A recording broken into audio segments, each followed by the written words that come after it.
সম্প্রতি ফেসবুকে একটা টপিক খুব বেশি ভাইরাল, সেটা হচ্ছে রোয়া তাসনিম নামের এক আপু, যাকে কিনা ওনার হাজবেন্ড খুব বাজেভাবে টর্চার করেছেন, মেরেছেন, হত্যার চেষ্টা করেছেন।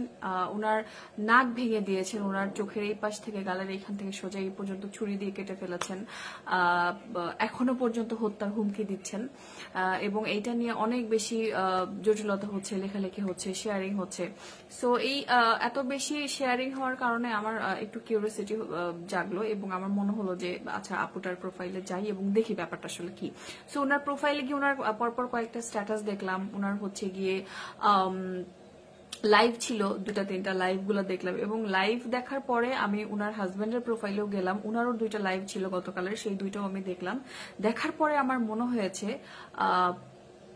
ফ্র্যাঙ্কলি স্পিকিং আসলে দুইজনেরই প্রবলেম আছে, আপুটারও প্রবলেম আছে, উনার হাজবেন্ডের প্রবলেম আছে। এখানে আমি দেখতে পাচ্ছি একতরফা কেউ আপুটাকে দোষ দিচ্ছেন, একতরফা কেউ ভাইয়াটাকে দোষ দিচ্ছেন, মানে উনার হাজবেন্ডকে। সো আমি দুইজনকেই অবজার্ভ করার পরে, দুইজনের লাইভ দেখার পরে এবং ছোট ছোট ছোট ছোট পয়েন্ট গুলো শোনার পরে আমার মনে হচ্ছে দুইজনেরই আসলে মারাত্মক প্রবলেম আছে। প্রথম কথা হচ্ছে আপুটা বিবাহিত ছিলেন, এর আগে উনার হাজবেন্ড ক্লেম করেছেন এর আগে উনার আরো 2-3টা বিয়ে আছে, সে ব্যাপারে আমরা শিওর না।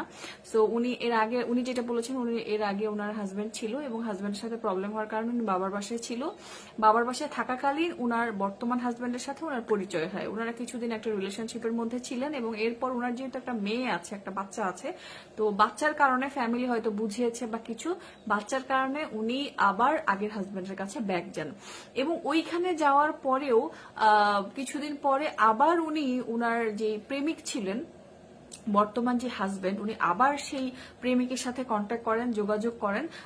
কন্ট্যাক্টটা যেই করুক, আপু বলেছেন যে উনার হাজবেন্ড, উনার প্রেমিক উনাকে নক দিয়েছেন এবং উনার প্রেমিক বলেছেন যে আপুটাই নাকি উনাকে নক দিয়েছেন। যাই হোক, নক যেই দিক ওনাদের আবার কন্ট্যাক্ট শুরু হয় এবং ওনারা হচ্ছে গিয়ে আপুটা হচ্ছে গিয়ে ডিভোর্স নিয়ে নেয় ওনার আগের হাজবেন্ডের সাথে এবং বাবার বাসায় এসে যেখানে 3 মাস মনে হয় 13 দিন না কতদিন ওয়েট করতে হয়, সেখানে 1 মাসের মাথায় উনি আবার উনার প্রেমিকের সাথে বিয়ে করেন। এই ভদ্রলোকেরও নাকি আগে থেকে 2টা অথবা 3টা ফ্যামিলি ছিল, মানে বউ ছিল এবং উনার কতগুলো বাচ্চাও আছে, যেটা ভদ্রলোক নিজেই বলেছেন ওনার লাইভে। এখন কথা হচ্ছে যে আপু, আপনি যখন অন্য একজনের ফ্যামিলিতে ছিলেন, দুইবার ডিভোর্স হয়ে গিয়েছিল নাকি, তারপরে আবার সেই হাজবেন্ডের কাছে গেলেন, মেয়ের জন্যই গেলেন, তাহলে মেয়ের জন্য সেখানে থেকে যেতেন। আর যদি থাকতে নাই পারেন, আপনি মিউচুয়ালি ডিভোর্স করে বাবার বাসায় এসে থাকতেন, সবাই মিলে সিদ্ধান্ত নিতেন, তারপর উনাকে যদি আপনার ফ্যামিলি আপনার জন্য পারফেক্ট মনে করতো বা একটু সময় নেওয়ার পর আপনার যদি মনে হতো যে উনি আপনার জন্য ঠিক আছেন, যেহেতু আপনি ডিভোর্সড, আপনার মেয়ে আছে, আপনার যদি মনে হতো যে উনি ঠিক আছেন বা উনারও আগের বউ আছে, সবগুলো উনি আসলে সব বউদেরকে মেনটেন করার তো একটা ব্যাপার থাকে, তাই না? সো যদি মনে হতো যে না উনি মেনটেন করতে পারবেন বা সব দিক ঠিক আছে, তাহলে আপনি নির্দিষ্ট যে সময়টা আছে এটা যাওয়ার পরে বিয়ে করতেন। এত তাড়াহুড়া কিসে ছিল এই আপুটার?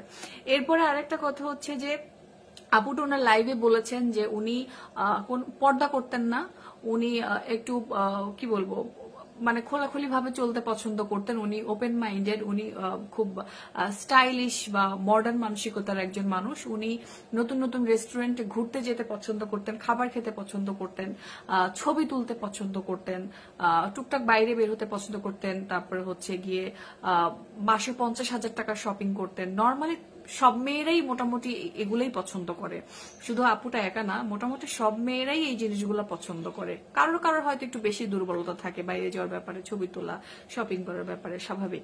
তো 50,000 টাকা লাগে আপনার শপিং এর জন্য, সেখানে আপনার তো মানে শিওর হওয়া উচিত ছিল যে যার আগেরও কয়েকটা ওয়াইফ আছে, কতগুলা বাচ্চা আছে, সে আবার আমাকে, আমার এই খরচ, আমার মেয়ে আছে, মেয়ের একটা খরচ, সে আসলেই কতটুকু দায়িত্ব নিতে পারবে, সে আসলেই দায়িত্বগুলো নিবে কিনা। সো সবকিছু শিওর না হয়ে আপনি ডিভোর্স নিয়ে নিলেন, দুর্বল হয়ে, আবেগতাড়িত হয়ে, এবং আবার খুব মানে 1 মাসের মধ্যে বিয়ে করে ফেললেন। এবং যেই মানুষটা প্র্যাকটিসিং মুসলিম, আপনি বলছেন প্র্যাকটিসিং মুসলিম, যেই মানুষটা আগের থেকেই দেখে আসছেন, নামাজ পড়তে পড়তে কপালে দাগ দেখলাম ওনার, সো উনি প্র্যাকটিসিং মুসলিম বেশি অনেক বছর ধরে, তাহলে আপনার কেন মনে হলো যে আপনার মতন এরকম ওপেন চলাফেরা করা বা এরকম ওপেন মাইন্ডের একজন মানুষ, এরকম স্মার্ট তারপরে হচ্ছে গিয়ে বাইরে ঘোরাঘুরি করতে পছন্দ করেন, এরকম একজন মানুষকে তিনি মানে আপনাকে আপনার মতন করেই অ্যাকসেপ্ট করবেন? এটা কিভাবে সম্ভব? ওকে, এর মধ্যে অনেক কাহিনী আছে, সেগুলোতে আমি না যাই। এবার আসি ওনার হাজবেন্ডের ব্যাপারে। ওনার হাজবেন্ডের ব্যাপার যেটা, আপনার যখন আগেই এতগুলো বউ ছিল, এতগুলো বাচ্চা ছিল, তাহলে আপনি আবার মানে কেন মানে এইভাবে করে আরেকজনের ওয়াইফকে তার সংসার থেকে ডিভোর্স দিয়ে এনে তাকে 7 তাড়াতাড়ি 1 মাসের মাথায় আপনার মানে বিয়ে করতে হইতো? কেন? কিসের জন্য? আপনার নিশ্চয়ই মানে কোনো প্রবলেম আছে, এই জন্য আপনার আগের ওয়াইফদের সাথে আপনার বনিবনা হয় নাই। এই ব্যাপারটা তো এরকম না যে প্রবলেম খেলে আগের ওয়াইফদেরই আপনার কোনো প্রবলেম নাই। নিশ্চয়ই আপনারও প্রবলেম ছিল, এই জন্য হয়তো আপনারও 2-3টা সংসার হয় নাই। সো মানে এত কিছু হওয়ার পরে একটা বিবাহিত মেয়েকে এভাবে এনে, তার একটা মেয়ে বাচ্চা আছে, তার বাচ্চাটা সহ এনে আপনি বিয়ে করবেন, যদি আপনি তাকে দায়িত্ব না নিতে পারেন, যদি আপনি তাকে ঠিকঠাক কেয়ার না নিতে পারেন, তাহলে কেন আপনি তাকে বিয়ে করলেন? আর সব থেকে বড় কথা, আপনি একজন ইসলাম মানা মানুষ, আপনি প্র্যাকটিসিং মুসলিম, আপনি নামাজ পড়েন, আপনি চান আপনার ওয়াইফ পর্দা করুক, আপনার ওয়াইফ বাসার মধ্যে থাকুক, খুব বেশি বাইরে না বের হোক, সে রেস্টুরেন্টে খাবার খেতে না যাক, সে বাসায় খাবার খাক।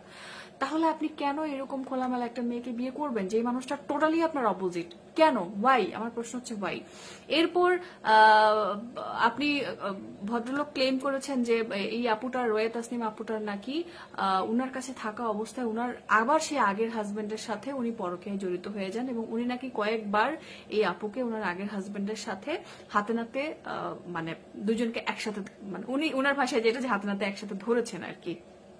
তো উনি লাইভে বলেছেন যে খুব ঔদ্ধত্যতার সাথে, যে আমি আমার রাগ কন্ট্রোল করতে পারি নাই, আমি কি করব? আপনারা হয়তো আপনাদের বউকে অন্য কারোর সাথে বেঁধে দেখে সহ্য করতে পারতেন, বাট আমি পারি নাই। ওকে ফাইন, আপনি পারেন নাই, আপনি তার সাথে ডিসকাসে বসেন, আলোচনায় বসেন, কথা বলেন।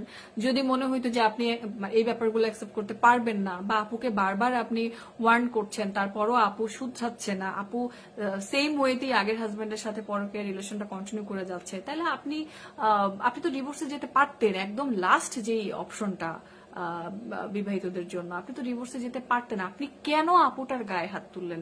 আর আপুটার জন্য আমার কথা হইল যে আপনার যদি আগের হাজবেন্ডের সাথেই আপনার রিলেশন কন্টিনিউ করতে হবে, যদি আগের হাজবেন্ডের কাছেই আপনি যাবেন, তাহলে কেন তাকে ডিভোর্স দিলেন? 2-3 বার করে ডিভোর্স কেন দিলেন তাকে? এবং যদি তার কাছেই যেতে হতো, তাহলে এই সংসার থেকে কেন এই ভদ্রলোককে আপনি ডিভোর্স দিয়ে তারপর ওনার কাছে গেলেন না কেন? একসাথে এক জায়গায় থেকে আরেক জায়গায়, আরেক জায়গায় থেকে আরেক জায়গায়, এটা কি? What is this? মানে এই জিনিসটার আমি সমীকরণ মিলাতে পারলাম না।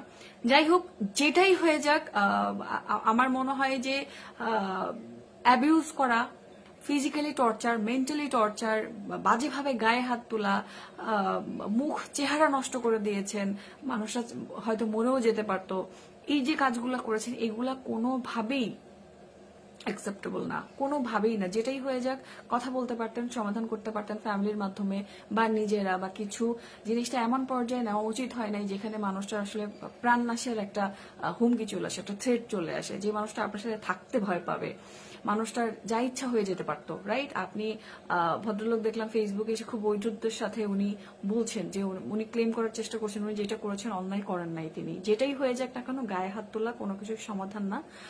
যদিও আমি এটা মনে করছি যে দুই পক্ষেরই আসলে প্রবলেম আছে।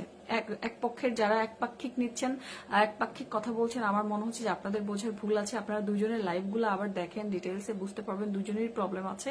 আমি সেই দিকে যাব না, প্রবলেম জারি থাকুক না কেন, বাট এইটা কোনোভাবেই অ্যাকসেপ্টেবল না যে একজন হাজবেন্ড, একজন পুরুষ হয়ে আপনি একটা মহিলার গায়ে হাত তুলবেন এইরকম বাজেভাবে, ঘৃণ্যভাবে। তো আমি এই জিনিসটার প্রতিবাদ করছি, এবং আমি চাই যে এই ব্যাপারটার সঠিক তদন্ত হোক, আসলেই যে দোষী তার বিচার হোক। এবং এই ভদ্রলোক ক্লেম করছেন এই আপু নাকি আগে কয়েকটা বিয়ে হয়েছেন, সেখান থেকে কি বলে কয়েক লাখ টাকা কাবিন নিয়েছেন, এবং এটা নাকি তার বিজনেস। আপুটাও এরকম অনেক কি বলে এই ভদ্রলোককে হচ্ছে গিয়ে অনেক রকমের কথাবার্তা হচ্ছে দোষারোপ করেছেন। সো দোষ যার, সেজন্য শাস্তি পায়, এবং কোনো মেয়ের সাথে যেন এই ব্যাপারগুলো না হয়। বর্তমানে না বিয়ে একটা ফোবিয়া হয়ে গেছে মানুষের কাছে, মানুষ এখন বিয়ে করতে ভয় পায়, কারণ বিয়ে হইলেই আসলে মানুষ খুব বাজে সিচুয়েশনের সম্মুখীন হচ্ছে, বিয়ে হইলেই মানুষ আসলে বাজেভাবে অ্যাট্রাক্ট হচ্ছে, বিয়ে হইলেই 2 দিনের মাথায় সম্পর্ক ভেঙে যাচ্ছে, কত মানে বিশ্রী বিশ্রী নোংরা ঘটনা ঘটছে বিয়ের পরে। এই জন্য মানুষ এখন বিয়েই করতে চায় না। তো বিয়ে বিয়ে খুব পবিত্র একটা জিনিস, সুন্দর একটা জিনিস। অনেকটা সময় নিয়ে ফেললাম, আর বেশি ভিডিওটা বাড়াবো না। এই সুন্দর জিনিসটাকে প্লিজ আপনারা কিছু মানুষ এভাবে নোংরামি করবেন না। যেখানে দেখবেন থাকতে পারছেন না, প্রবলেম হচ্ছে, সহ্য করতে পারছেন না, প্লিজ সুন্দরভাবে কথা বলে মিউচুয়ালি সমাধান করে সেখান থেকে বের হয়ে আসুন।